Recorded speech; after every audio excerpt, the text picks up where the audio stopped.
ဒီချာရလေးညံကလေးနဲ့လောကရဲ့ပုံမှာသုံးသက်ကြည့်လိုက်နော်စာရေးဝေရေးနေရေးမပြည့်စုံလို့ပူလောင်နေကြတဲ့လူတွေအများကြီးမရှိဘူးလားအစာဝိနေရေးပြည့်စုံပြီဆိုတော့လည်းပဲစီးပွားရေးဆိုပြီးတော့ကိုသားသမီးတွေရဲ့ရှေ့ရေးအကုန်လုံးကြည့်ပြီးတော့စီးပွားရေးအတွက်ဒီနေ့အပြင်စီးပွားရေးနဲ့ပတ်သက်ပြီးတော့ပူလောင်ပင်ပန်းနေကြတာမရှိဘူးလားတခါပညာရေးတဲ့ပူရတာပဲဘုံဘုံတို့ငယ်ငယ်တုန်းကဆိုကြောင်းနေတုန်းကပူရတာပဲပြန်စဉ်းစားကြည့်ရင်နော်ကလေးဘဝအေးချမ်းနေဘယ်ချိန်မှအေးချမ်းတာလဲလို့တောင်တွေးမိဟုတ်လားတချို့ကကလေးဘဝကိုအေးချမ်းတယ်လို့ပြောကြတယ်ဟုတ်လားကိုကလေးဖြစ်ခဲ့တုန်းကအနေထားကိုသိပြီးတော့မမှတ်မိကြလို့များလားလို့ဘုံဘုံကတော့တွေးမိတယ်ပညာရေးနဲ့ပတ်သက်ပြီးတော့ပူရတာပဲမသိခြင်းမဲနဲ့သင်ရတယ်ကိုသင်တာကိုနားမလဲတော့လဲပူရတယ်မျိုးမျိုးပေါ့တဆင့်တက်လာပြီအသက်ရွယ်လေးရလာပြီဆိုတော့လူမှုရေးဆက်ဆံရေးဘိုးတောင်ဆိုသေးတယ်လူမှုရေးဆက်ဆံရေးနဲ့ပတ်သက်ပြီးတော့ဘုန်းတို့အဆင်မပြေရင်ပူလောင်ကြရတယ်ပင်ပန်းကြရတယ်တယောက်ကိုတယောက်စိတ်တိုင်းမကြလို့တယောက်ကိုတယောက်နားလည်းမပေးနိုင်လို့ခွင့်မလွတ်နိုင်လို့သိမခံနိုင်လို့တယောက်ရဲ့ဈေးရောက်တယောက်ကိုမကြိုက်လို့အမျိုးမျိုးသောအကြောင်းကြောင့်ဆက်ဆံရေးနဲ့ပတ်သက်ပြီးတော့လူတွေကပင်ပန်းကြတယ်ဆင်းရဲကြတယ်နော်ဆရာတော်ဦးဇောတိကဟောထားတဲ့တရားထဲမှာငယ်ငယ်ကကြားဘူးတယ်သိခြင်းလောက်အောင်ပင်ပန်းတယ်ပူလောင်တယ်ဆိုတာဒီဆက်ဆံရေးနဲ့ပတ်သက်ပြီးတော့ဖြစ်ကြတာပဲများတယ်တဲ့ဟုတ်တာပဲသိခြင်းလောက်အောင်စိတ်ညစ်တယ်ဆိုတာအဲ့ဒါတယောက်နဲ့တယောက်အဆင်မပြေကြလို့စိတ်ညစ်ကြရတာဟုတ်လားဒါကြောင့်ပူနေကြရတယ်ဆင်းရဲနေကြရတယ်ဆိုတာကိုမြင်စေခြင်းလို့ပြောပြတယ်နော်တဆင့်တက်လာလိုက်စားရေးဝေရေးနေရေးစီးပွားရေးပညာရေးဆက်ဆံရေးကျမ်းမာရေးတဲ့ပူရတာပဲအသက်ရွယ်လေးရလာရင်ခန္ဓာကိုယ်ကဖောက်ပြန်တော့ဖောက်ပြန်မှုကထင်ရှားတော့မှလေကံဆိုရင်တော့စောစီးစီးဖောက်ပြန်ကြတာပေါ့ဟုတ်လားဒါပေမဲ့ဘလို့ပဲကံကောင်းပါတယ်ပြော50ကျော်60ကျော်ရောက်လာပြီဆိုလို့ရှိရင်ကျမ်းမာရေးနဲ့ပတ်သက်ပြီးတော့ပူကြရတာမရှိဘူးလားပိုးတောင်ပူရသေးတယ်ဟုတ်လားဟိုဒီနေ့ကနော်အသက်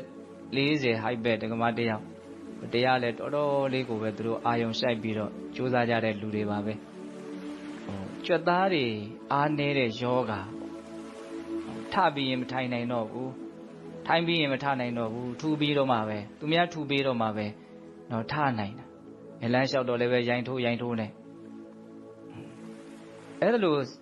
ယောဂဝေဒနာအကြီးကြီးဖြစ်နေတဲ့ကြားတွေကဟိုတနေ့ကအဲ့ဒါခွဲစိတ်မှုတစ်ခုလုပ်ရတယ်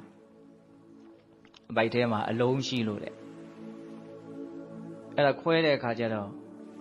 သူ့ရဲ့အတွေ့အကြုံပေါ့လေမခွဲခင်မှာအလွန်ကြောက်တယ်ငါလမ်းမရှောက်မှရှောက်နိုင်မှာတော့မလားခွဲကန်းထဲမှာအစင်းမပြေးပါမလား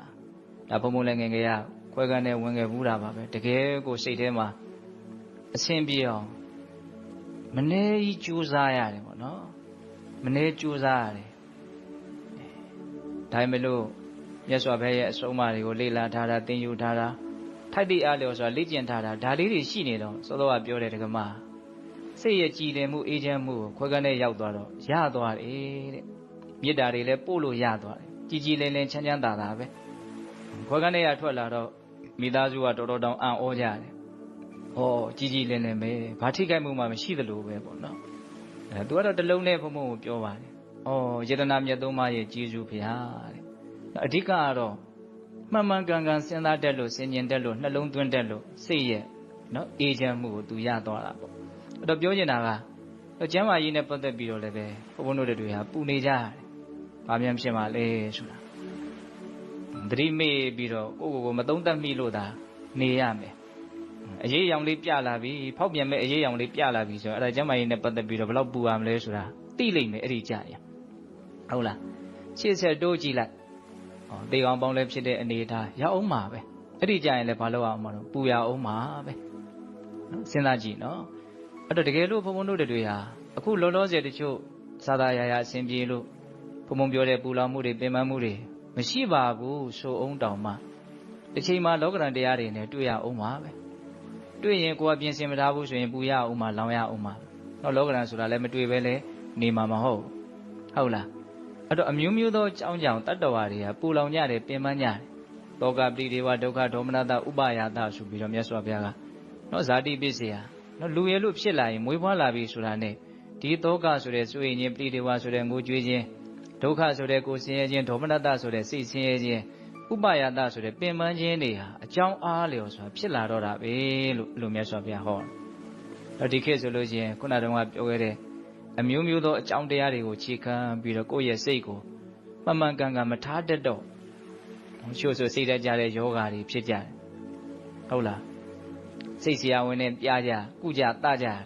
နောက်ဆုံးတချို့ယူသွားတဲ့လူတွေတောင်ရှိတယ်ဒါပါတော့ပင်ပန်းကြရတယ်ဆင်းရဲကြရတယ်တတ္တဝါတွေကပူလောင်မှုနဲ့နေကြရတယ်ဆိုတာဘုံဘုံတို့နည်းနည်းလေးစဉ်းစားကြည့်ပြီးတော့ပြောကြည့်တာဟုတ်လား